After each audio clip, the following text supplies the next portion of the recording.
नमस्कार दोस्तों, आज मैं आपको एक ऐसी खबर सुनाने जा रहा हूं जिसे सुनकर आपके पैरों तले जमीन खिसक जाएगी। एक ऐसी खबर जो भारत के इतिहास में पहली बार सामने आई है। जी हां, पहली बार दोस्तों। और यह खबर है रिजर्व बैंक ऑफ इंडिया से जुड़ी हुई। ब्लूमबर्ग इकोनॉमिक्स की रिपोर्ट आई है और इस रिपोर्ट ने पूरे देश में हड़कंप मचा दिया है। रिपोर्ट कहती है कि सिर्फ 2 हफ्ते के अंदर रिजर्व बैंक ऑफ इंडिया को लगभग $1 अरब का सोना बेचना पड़ा है। यानी सीधे सीधे शब्दों में कहें तो लगभग 14,000 करोड़ रुपए का सोना बेच दिया गया है। और इसका मकसद क्या था? डूबते हुए रुपए को बचाना, सरकार की गिरती हुई साख को बचाना। जरा सोचिए दोस्तों, वही नरेंद्र मोदी जिन्होंने 2024 के चुनाव में बड़े जोर शोर से प्रचार किया था कि कांग्रेस की सरकार आ गई तो हिंदू महिलाओं के गहने छीन लिए जाएंगे, उनका सोना मुसलमानों में बांट दिया जाएगा। उन्हीं नरेंद्र मोदी के राज में आज देश का सोना बेचने की नौबत आ चुकी है। ये वही व्यक्ति हैं जो दूसरों पर सोना चुराने का इल्जाम लगा रहे थे। आज उनकी सरकार में रिजर्व बैंक का सोना बिक रहा है। तो आखिर हुआ क्या है? क्यों हुआ है? क्या ये 1991 जैसा संकट है या उससे भी बड़ा है? और सबसे बड़ा सवाल यह है कि अब आम आदमी का क्या होगा? ये सब कुछ मैं आपको आज विस्तार से बताने वाला हूं, तो वीडियो को अंत तक जरूर देखिएगा, क्योंकि बीच में मैं आपको वो खुलासे करूंगा जो गोदी मीडिया कभी आपको नहीं बताएगी। लेकिन उससे पहले एक छोटी सी अपील है। पहली बार आए हैं तो चैनल को सब्सक्राइब करके घंटी का बटन दबा दीजिए। हर वीडियो को लाइक और शेयर करना आपकी जिम्मेदारी है, क्योंकि गोदी मीडिया और उसके चाटुकार ये मुद्दे आपके सामने कभी नहीं रखेंगे। दोस्तों, अब बताता हूं आपको असली खबर। पिछले कुछ दिनों में जब अचानक से रुपया रिकॉर्ड स्तर पर गिरने के बाद संभल गया, मतलब 96 के पार चला गया था और फिर अचानक से वापस 95 के आसपास आने लगा, तो कई जानकारों के मन में संदेह पैदा हुआ था, क्योंकि वैश्विक परिस्थितियों में तो ऐसा कोई बड़ा बदलाव हुआ नहीं था जिससे रुपया अचानक मजबूत हो जाता। तो फिर भरभरा करके गिरता रुपया अचानक ठहर कैसे गया? और अब इसका जवाब मिल गया है। ब्लूमबर्ग की रिपोर्ट कहती है कि रिजर्व बैंक ने अपना सोना बेच दिया है। अब यहां समझने वाली बात यह है कि यह जानकारी आरबीआई ने खुद कबूल नहीं की है। ब्लूमबर्ग के अभिषेक गुप्ता ने आंकड़ों का मिलान किया। 22 मई 2026 को रॉयटर्स ने खबर दी थी कि भारत का विदेशी मुद्रा भंडार $688 अरब से $681 अरब पर आ गया है, यानी लगभग $7.5 अरब की गिरावट। लेकिन ब्लूमबर्ग ने जब और गहराई से देखा तो पाया कि 2 हफ्तों में भारत का फॉरेन करेंसी एसेट तो थोड़ा बढ़ा है, लेकिन सोना का मूल्य अचानक से घट गया है। अब ये बहुत ही दिलचस्प बात है, क्योंकि दुनिया भर में जब सोने के दाम चढ़ रहे हों, उछाल हों, और आपके रिजर्व में रखे सोने की कीमत बढ़नी चाहिए, घटनी नहीं चाहिए। आसान भाषा में समझाता हूं, मान लीजिए आपके घर में 10 ग्राम सोना है जो आपने 1.5 लाख में खरीदा था। अगर बाजार में सोना का भाव बढ़कर के 1,70,000 हो जाता है तो आपके घर में रखे सोने की कीमत भी बढ़कर के 1,70,000 हो जानी चाहिए, ना कि घट करके 1,30,000 हो जानी चाहिए। लेकिन आरबीआई के मामले में ठीक उल्टा हुआ है। बाजार में सोना महंगा हो रहा है और रिजर्व बैंक के पास रखे सोने का मूल्य घट रहा है। यानी सीधी सी बात है, या तो सोना बेच दिया गया है या फिर कोई बहुत बड़ा हिसाब किताब का घपला हुआ है। और दूसरी तरफ क्या हुआ? फॉरेन करेंसी एसेट में $7.5 अरब जुड़ गए। यानी जहां बढ़ना चाहिए था वहां घट गया है और जहां घटना चाहिए था वहां बढ़ गया है। इसी से अनुमान निकाला जा रहा है कि सोना बेच करके डॉलर खरीदा गया है। अब आरबीआई ने इस रिपोर्ट का खंडन किया है। एक ट्वीट करके कहा है कि हमारा गोल्ड रिजर्व 880.52 मीट्रिक टन बना हुआ है। लेकिन यहां असली खेल यह है दोस्तों कि आरबीआई ने जो लिंक दिया है, जिसके आधार पर यह दावा किया गया है, उस लिंक पर अप्रैल 2026 तक का ही डाटा है, जबकि ब्लूमबर्ग ने आरोप मई 2026 का लगाया है। मतलब आरोप मई का है और सबूत आप अप्रैल का दिखा रहे हैं। ये कौन सी जिम्मेदारी है? ये कौन सी पारदर्शिता है? जब इतना बड़ा आरोप लगा है तो ताजा आंकड़े दीजिए, मई का डाटा दीजिए और साबित कीजिए कि सोना नहीं बेचा गया है। लेकिन ऐसा नहीं किया जा रहा है, क्योंकि शायद सच यही है कि सोना बेचा गया है। अब आप पूछेंगे कि भाई आरबीआई ने सोना ही क्यों बेचा? डॉलर तो था ही रिजर्व में, उसमें काम क्यों नहीं चलाया?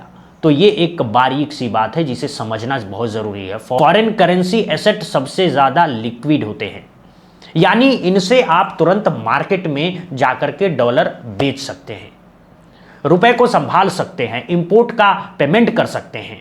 और मैं आपको एकदम घरेलू उदाहरण से समझाता हूं। मान लीजिए आपके घर में थोड़ा कैश है, थोड़ा सोना है और एक जमीन का टुकड़ा है। अब आपको तुरंत साइकिल खरीदनी है, तो आप क्या करेंगे? जमीन बेचेंगे नहीं, क्योंकि उसमें वक्त लगेगा। सोना बेचेंगे, वो भी थोड़ा समय लगेगा। आप पहले कैश का इस्तेमाल करेंगे, क्योंकि कैश की लिक्विडिटी सबसे ज्यादा है। तो रिजर्व बैंक का फॉरेन करेंसी एसेट उस कैश की तरह है और सोना उस जमीन या गहने की तरह है जिसे आप तभी हाथ लगाते हैं जब कोई दूसरा रास्ता नहीं बचता है, जब इज्जत बचानी हो, जब जब कुछ खत्म होने लगे, जब सब कुछ खत्म होने लगे, तब सोने को हाथ लगाया जाता है। आप अपने घर के गहनों को कब बेचते हैं? जब चारों तरफ से मार पड़ रही हो। तो सोचिए, आरबीआई को अगर सोना बेचना पड़ा तो हालत कितने गंभीर होंगे। अब समझते हैं कि सोना बेचने के पीछे असली कारण क्या हो सकते हैं। पहला कारण है रुपए को गिरने से बचाना। यूएस ईरान युद्ध शुरू होने के बाद से रुपया लगातार गिर रहा है, हालांकि इसके पहले से भी गिर रहा था। नरेंद्र मोदी की सरकार ने जिस तरह से अर्थव्यवस्था को कुछ चुनिंदा सेठों के चरणों में सौंप दिया, उसने भारत की साख को मिट्टी में मिला दिया और इस युद्ध ने उसमें तड़का लगा दिया। रुपया गिरने से क्या होता है? आयात महंगा हो जाता है, हर चीज की कीमत बढ़ जाती है, महंगाई आसमान छूने लगती है। और दूसरा कारण फॉरेंसिक करेंसी एसेट को बचाए रखना, ताकि विदेश से सामान आता रहे, क्योंकि विदेशी कंपनियां आपको माल तभी देगी जब उन्हें भरोसा हो कि आपके पास पेमेंट करने की क्षमता है। मोहल्ले के किराने वाले को भी जब पता चल जाता है कि किसी के घर में पैसे की किल्लत है, तो वो उधार देना बंद कर देता है। देशों के बीच भी कुछ ऐसा ही होता है। और तीसरा कारण है विदेशी निवेशकों को भरोसा देना कि भारत के पास अभी रास्ते हैं। और चौथा कारण है कि डॉलर महंगा होने से तेल, एलपीजी, उर्वरक, इलेक्ट्रॉनिक सामान सब कुछ महंगा हो रहा है। आयात बिल बढ़ रहा है, करंट अकाउंट डेफिसिट बढ़ रहा है। और जब डेफिसिट बढ़ता है तो बाजार को लगता है कि रुपया और गिरेगा, और रुपया सच में और गिर जाता है। ये एक चक्रवृद्धि व्यवस्था है हमारे शरीर की तरह, जहां एक बीमारी से कई बीमारियां पैदा हो जाती है। और पांचवा कारण है मार्केट को यह संकेत देना कि आरबीआई के पास रुपए को संभालने की ताकत है। अब आते हैं उस सबसे बड़े सवाल पर जिसकी चर्चा होनी चाहिए। क्या यह संकट 1991 जैसा है? आपको याद होगा 1991 में भी भारत को सोना गिरवी रखना पड़ा था। उस वक्त भारत के पास इतनी कम विदेशी मुद्रा रह गई थी कि सिर्फ कुछ हफ्ते का इंपोर्ट हो सकता था। तब भारत को 2 बार में मिलाकर के 67 टन सोना विदेशी बैंकों में गिरवी रखना पड़ा था और बदले में मिले थे सिर्फ $600 मिलियन।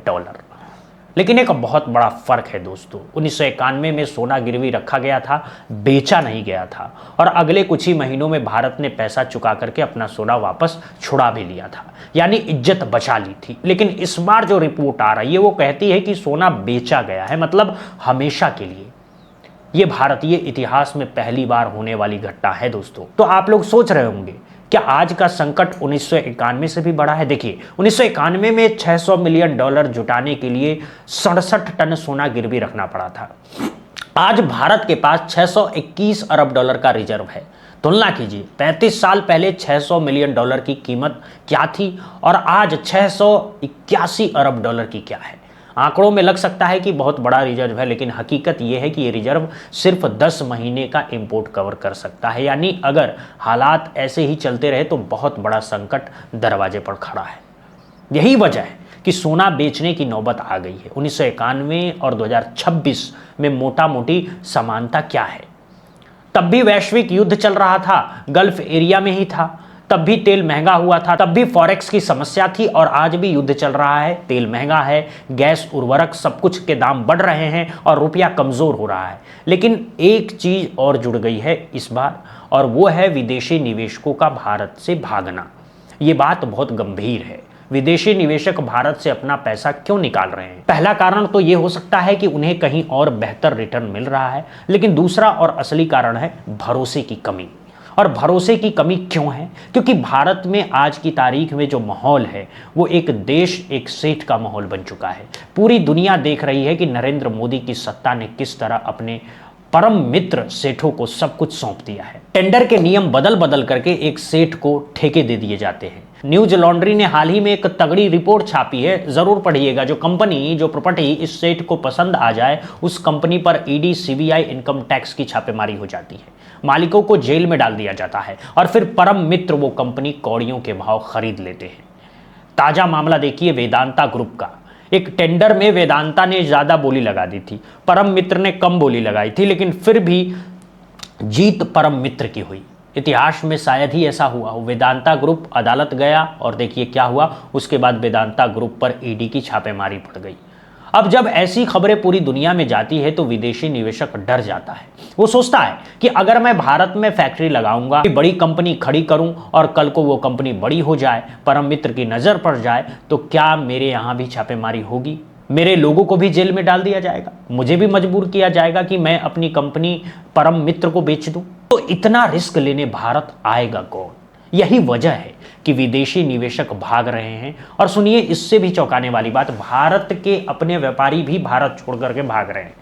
अमृतकाल लागू होने के बाद लाखों करोड़पति, अरबपति भारत छोड़ चुके हैं, न सिर्फ व्यापार करने के लिए बल्कि देश की नागरिकता भी छोड़ करके। आप पंडित जवाहरलाल नेहरू की नीतियां याद कीजिए।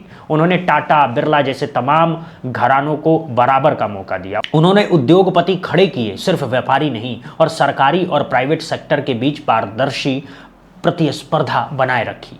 एक सेठ को बढ़ाने के लिए दूसरे सेठ को जेल में नहीं डाला जाता था। आज तो हालत यह है कि अनिल अंबानी जैसे लोग खुद अदालत में जाकर के कह रहे हैं कि उनके खिलाफ एक खास सेठ की मीडिया खबरें प्लांट कर रही है। और याद रखिए, अनिल अंबानी संभवतः पहले व्यक्ति थे जिन्होंने नरेंद्र मोदी को पीएम कैंडिडेट बताया था, जिसने पीएम शब्द को मोदी के नाम के साथ जोड़ा।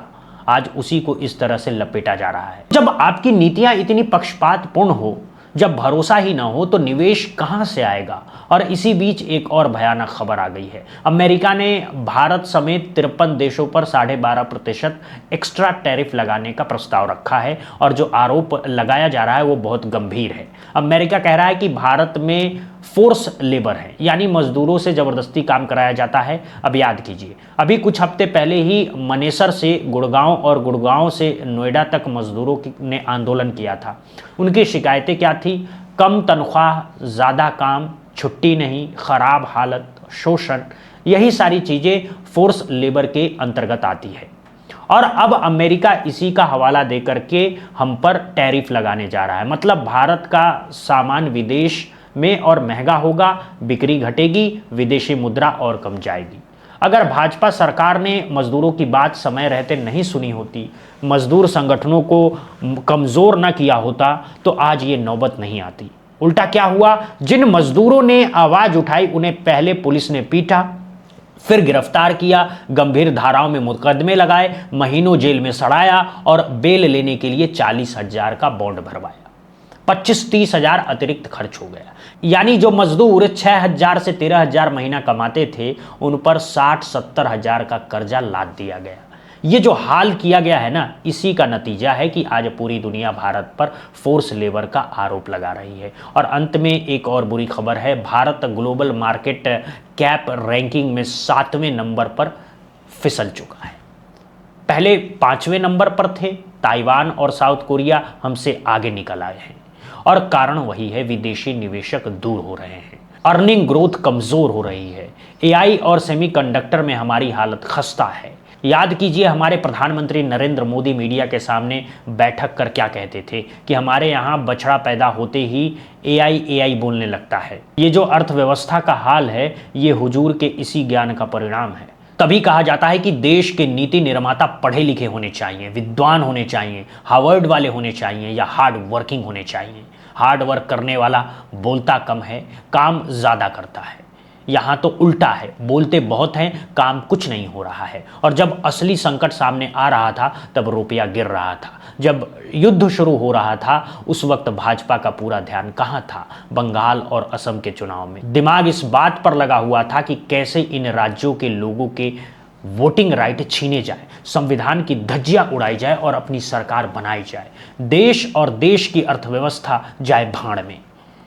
तो दोस्तों, यही है आज की हकीकत। सोना बिक रहा है, रुपया गिर रहा है, निवेशक भाग रहे हैं, मजदूर पिट रहे हैं और सरकार चुनाव लड़ रही है। ये 1991 से भी बड़ा संकट हो सकता है अगर समय रहते नहीं संभाला तो। वीडियो पसंद आई हो तो ज़्यादा से ज़्यादा लोगों तक पहुंचाइए। पहली बार आए हैं तो चैनल को सब्सक्राइब कर लीजिए। हमसे जुड़े रहने के लिए बहुत बहुत धन्यवाद, बहुत बहुत शुक्रिया। जय हिंद, जय भारत दोस्तों।